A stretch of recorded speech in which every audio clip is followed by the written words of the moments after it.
Salomão, o pregador, ao final de sua jornada de busca por sentido, nos deixa um chamado solene e profundo. Ele escreve: lembra-te do teu Criador nos dias da tua mocidade, antes que venham os maus dias e cheguem os anos dos quais dirás: não tenho neles contentamento.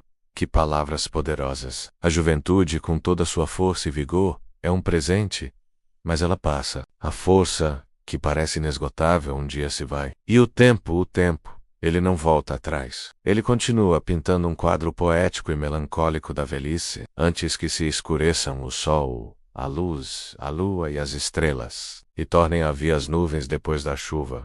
É a imagem da visão que se apaga, da alegria que parece distante, de um céu que se torna cinzento. A jornada da vida avança, e o corpo começa a sentir o peso dos anos, no dia em que tremerem os guardas da casa, e se curvarem os homens fortes, e cessarem os moedores por já serem poucos, e se escurecerem os que olham pelas janelas. Os guardas da casa são os nossos braços e mãos, que um dia tremem. Os homens fortes são as nossas pernas que se curvam. Os moedores são os dentes que se tornam poucos, e os que olham pelas janelas são os nossos olhos, cuja visão se escurece. É uma descrição tão real, tão humana, do processo de envelhecer. Salomão nos leva ainda mais fundo nessa reflexão. E as portas da rua se fecharem, e o som do moinho se calar, e se levantar a voz das aves, e todas as filhas do canto se abaterem.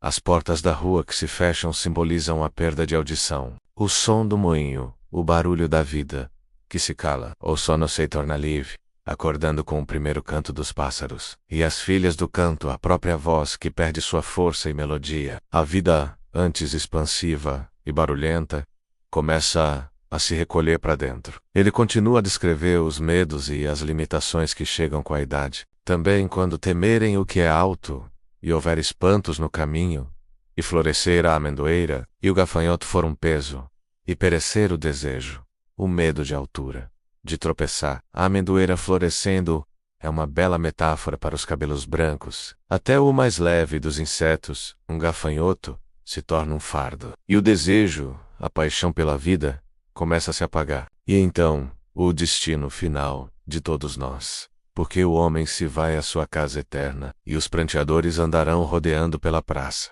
A morte é inevitável. Salomão usa imagens poéticas para descrever esse momento final. Antes que se rompa o cordão de prata, e se despedace o copo de ouro, e se quebre o cântaro junto à fonte, e se despedace a roda junto ao poço. O cordão de prata, que liga o espírito ao corpo. O copo de ouro, que contém a essência da vida. O cântaro e a roda, que tiram água da fonte da vida. Tudo isso se quebra. E o resultado? E o pó volte à terra como o era, e o espírito volte a Deus, que o deu. Essa é a verdade fundamental. Nossa existência física é temporária, nosso corpo é feito do pó, e ao pó retornará. Mas o nosso espírito, o sopro de vida que recebemos, pertence a Deus, e a Ele retornará. Diante dessa realidade, o pregador repete seu famoso refrão: vaidade de vaidades, diz o pregador. Tudo é vaidade, mas o livro não termina em desespero. Salomão, o sábio, depois de explorar todas as avenidas da vida, nos oferece sua grande conclusão. Ele foi um mestre, que ensinou ao povo conhecimento, que compôs muitos provérbios, que procurou as palavras certas, palavras de verdade. Ele diz que as palavras dos sábios são como aguilhões, que nos estimulam a seguir no caminho certo, e como pregos bem fixados, que nos dão firmeza e segurança. Ele nos adverte sobre a busca incessante por conhecimento humano. E, quanto ao mais, filho meu, atenta.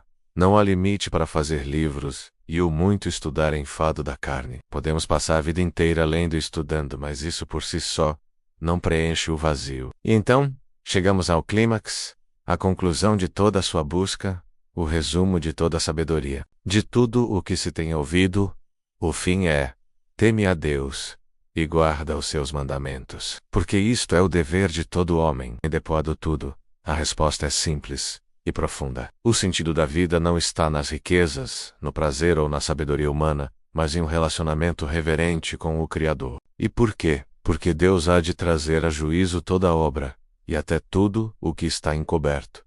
Quer seja bom, quer seja mau. Nada escapa aos olhos de Deus, nossas vidas, nossas ações, nossos pensamentos mais secretos, tudo será julgado por Ele. Essa reflexão sobre Eclesiastes 12 nos lembra que a vida é um sopro, mas o temor do Senhor é eterno, que devemos lembrar do nosso Criador agora, hoje, antes que o tempo se esgote. Se essa mensagem tocou o seu coração, por favor, curta este vídeo. Deixe um comentário dizendo: quero lembrar do meu Criador todos os dias. E se ainda não for inscrito, inscreva-se no canal para receber mais reflexões bíblicas contadas com emoção e verdade. Que a sabedoria de Eclesiastes ilumine e guie a sua jornada. Obrigado por assistir e um forte abraço.